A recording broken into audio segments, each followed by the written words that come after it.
Hello, everyone. Let's spend some time talking about Chapter 6. We're specifically talking about um, being self-employed or having our own business. This is a long chapter. It's going to take quite a bit of review because there's some new concepts, some ones that you may not have come across very often, and that need some explanation. So, first of all, we're going to talk about the definition of being in business.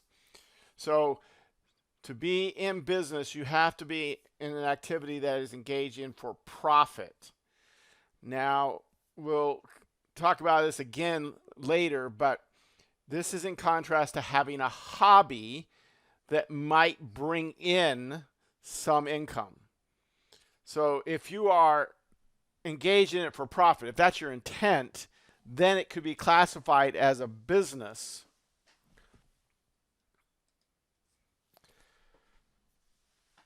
So this self-employed income, if we have a business, and there's a lot of people that are in business. You have a side gig, as they call it, or you're driving Uber or Lyft, then you have become self-employed. You have a business.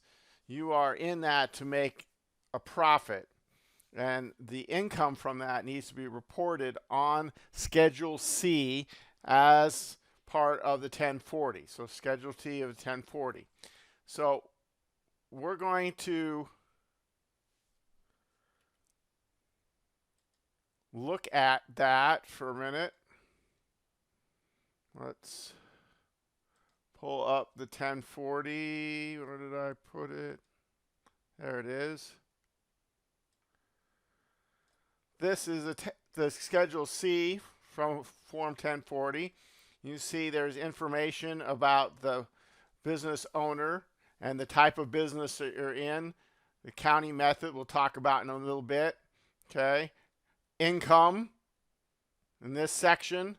And then the expenses. There is an other down here. Okay.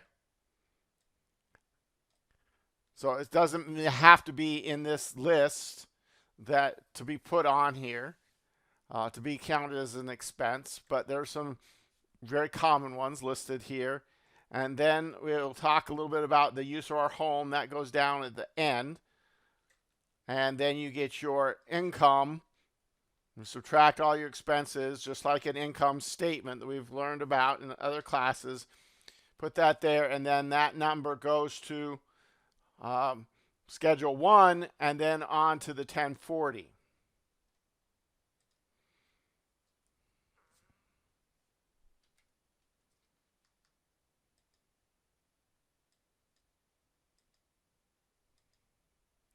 So now that we know what the Schedule C looks like, let's talk about some of the pieces we looked at. So first of all, you've got to determine your gross receipts or sales.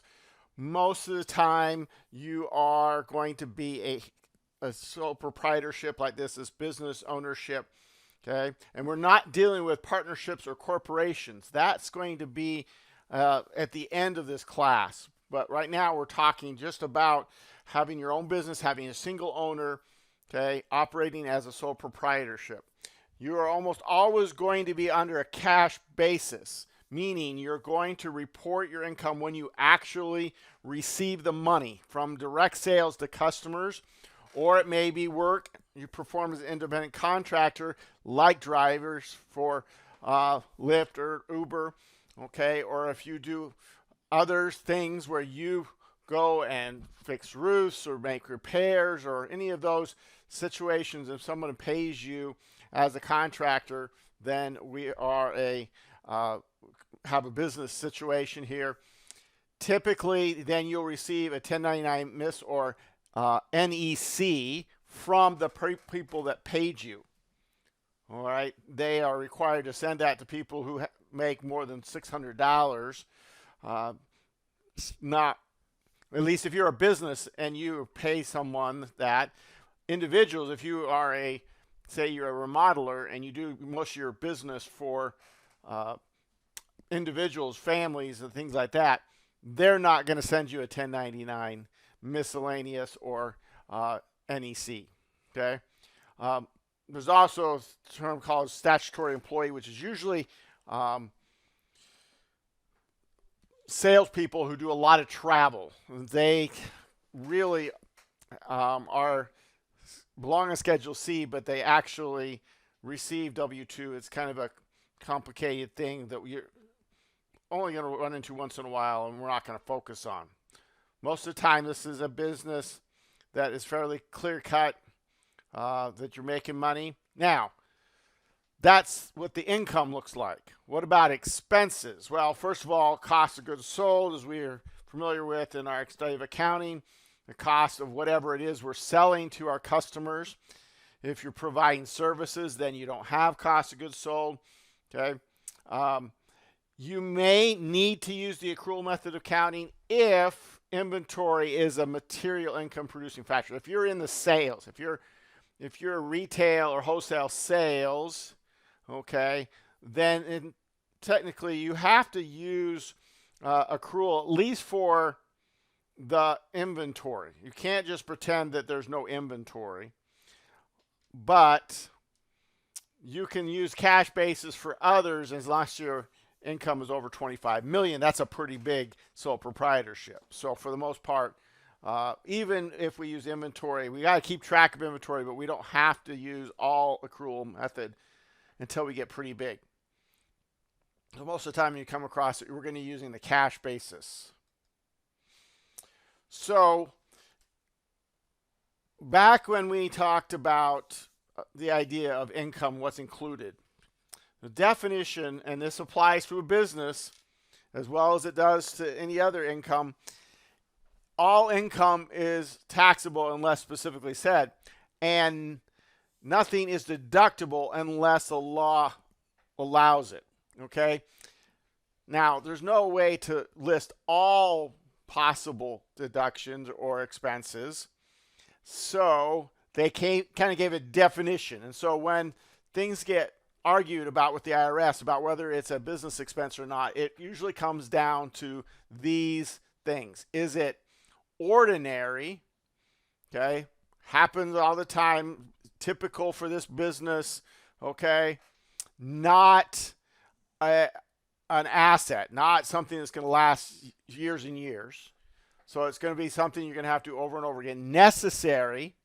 Okay, that does not mean that it's absolutely, you have to prove that it's essential, okay, that the business would have died without it, but that it could even be helpful. So advertising may not make or break a company, but it is helpful and appropriate. It's what most people would do. So it's necessary for the business. And reasonable, can't be way out of line for the amounts, okay? And that typically I've only seen that really become an issue when it comes time to like travel, and they sometimes will scrutinize travel expenses as being too lavish or too much luxury, that you certainly could have gone and done the business travel you needed to without spending thousands of dollars. And for the most part, businesses are very conscious about their costs anyway, and so they're going to be reasonable because they're not just throwing money at things anyway and trying to stay in business. So there's certain things that have been said you cannot deduct, okay? Even if you can make an argument on the other side that they're necessary and so forth, okay? Bribes, kickbacks, and anything illegal. The law says you cannot pay someone this, okay? Then it is not deductible. So this gets into some interesting scenarios when you're talking about raising, for instance, cannabis or something, where the law forbids that from happening. The federal law maybe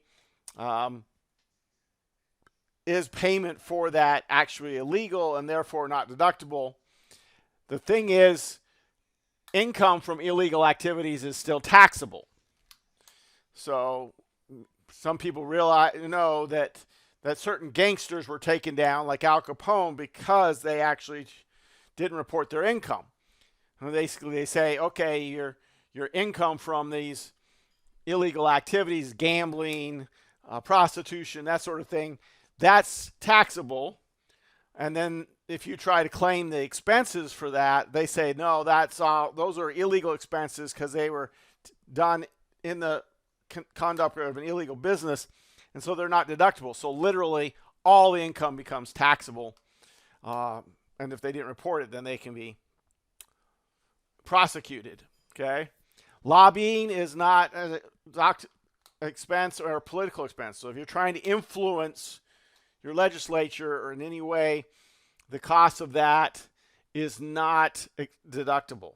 And then fines and penalties. And this can sometimes trip up a small business, because if you get a ticket while driving over the speed limit, or for parking in the wrong place, or any of those things while you're in business, it seems like that's a pretty necessary business expense. But the law says if that's a fine or a penalty because you did something wrong, then you can't deduct it.